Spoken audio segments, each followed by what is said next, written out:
Good morning all. Good morning to all of you students. My name is Amit Verma.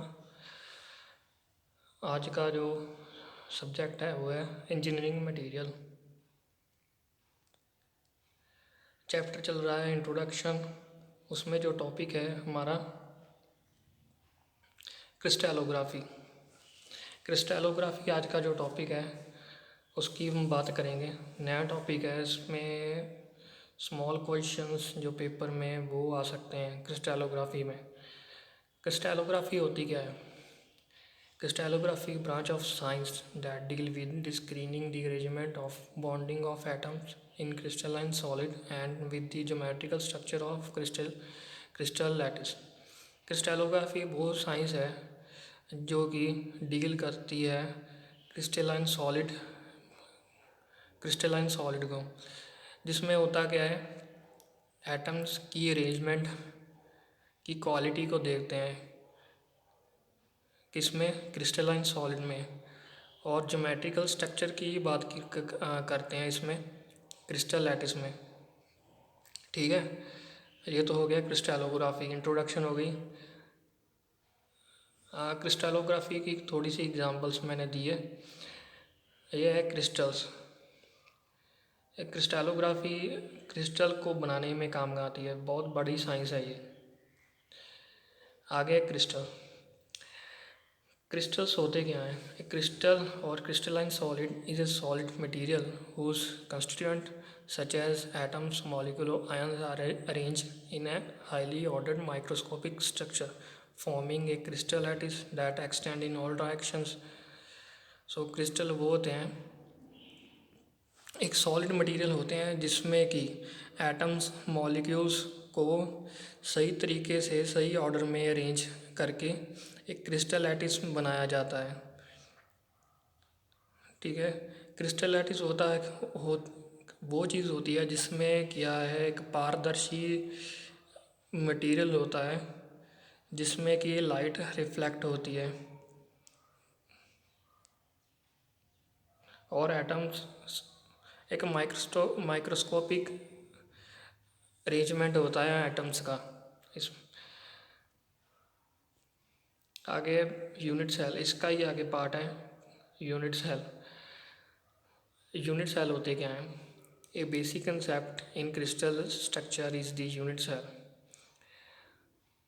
जो crystal को बनाने में, crystal के structure को बनाने में जो जिसका हाथ है वो है crystal unit cell. Unit cell को जोड़ने के बाद एक क्या बनता है? क्रिस्टल बनता है।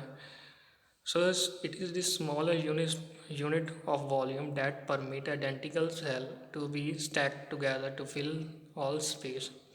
ये एक होता है, एक स्मॉल वॉल्यूम होता है जिसको आपस में जोड़ने के बाद ये स्पेस को, खाली जगह को फिल करने का काम करता है। A cube is the simplest example of the unit cell. Cube एक सिंपल एग्जांपल आपको बता रहे हैं। क्यूब क्यूब तो आपने देखा ही होगा क्यूब कैसा होता है, वो भी यूनिट सेल ऐसा ही दिखता है। आगे डायग्राम। आगे types of unit cell. Types होती क्या हैं? सबसे पहले फर्स्ट टाइप है primitive cube unit cell. Second है body centred cubic unit cell. Third है face centre cubic unit cell. First है primitive cubic unit cell। The primitive cubic unit cell, the atoms are present only at the corners। Every atoms at the corner are shaped among 8 adjacent unit cells। There are 4 unit cells in the same layer, 4 in the upper layer। primitive cubic unit cell में 8 unit cell होते हैं जो corners में लगे हुए होते हैं, cube के कॉर्नर्स में। जैसे कि ये क्यूब है, जैसे कि ये बात कर लेते हैं, ये है। इसमें डायग्राम में आपको दिख रहा है कि कॉर्नर्स में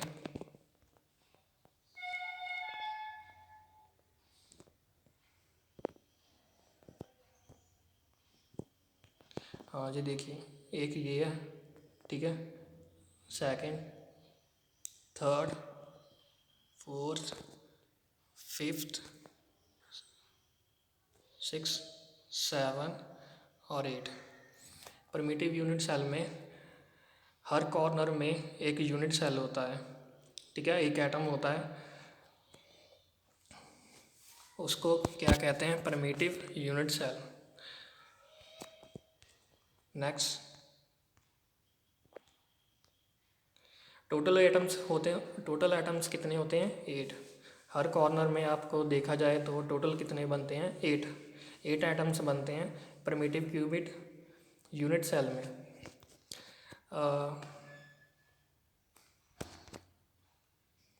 ये दिखता है, ऐसी डायग्राम है इसकी। आगे है बॉडी सेंटर यूनिट सेल।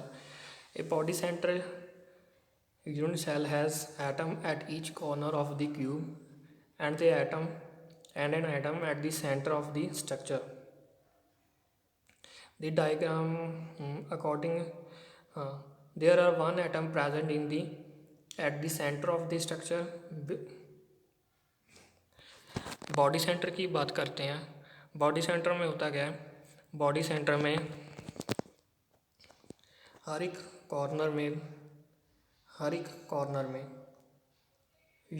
एक एटम होता है, 1 2 3 4 5 और 6, एक सेंटर में होता है, ठीक है। टोटल कितने हो गए, 9 एटम्स होते हैं इसमें बॉडी सेंटर में। इसका नाम ही बॉडी सेंटर है, जिसमें कि जो एटम है सेंटर में भी होता है और कॉर्नर्स में भी होता है। Next, face centre cubic cell.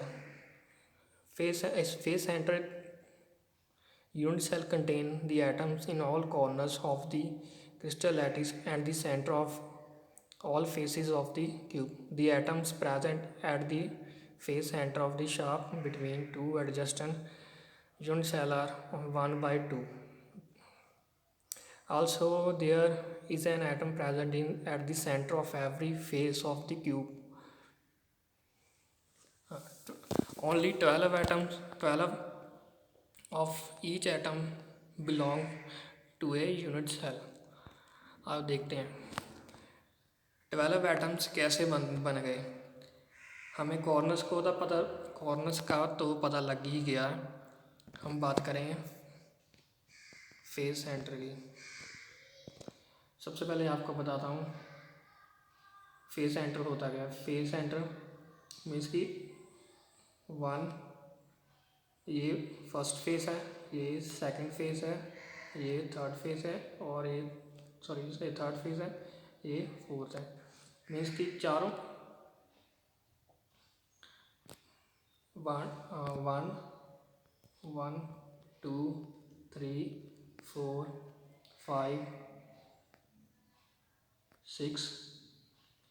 6 जो 6 एटम्स हैं वो फेस के क्यूब के फेसिस के ऊपर होते हैं फेस, और जो 8 एटम्स हैं वो होते हैं कॉर्नर्स में लगे हुए हैं। 1 2 3 4 5 6 7 8। सो 8 और 6 प्लस 8 + 6 = 12 एटम्स होते हैं फेस सेंटर में। फेस सेंटर में जो एटम्स जो लोकेटेड होते हैं वो फेसिस के ऊपर लोकेटेड होते हैं। अंडरस्टैंड हुआ आपको? बहुत इजी टॉपिक है, सिंपल सा टॉपिक है ना, नेम से ही हमको कंफर्म हो जाता है कि कौन सा ये यूनिट सेल है, ठीक है। कोई भी प्रॉब्लम हो, कोई भी इशू हो इस सब्जेक्ट के बारे में, आप आसान पूछ सकते हैं। Thank you.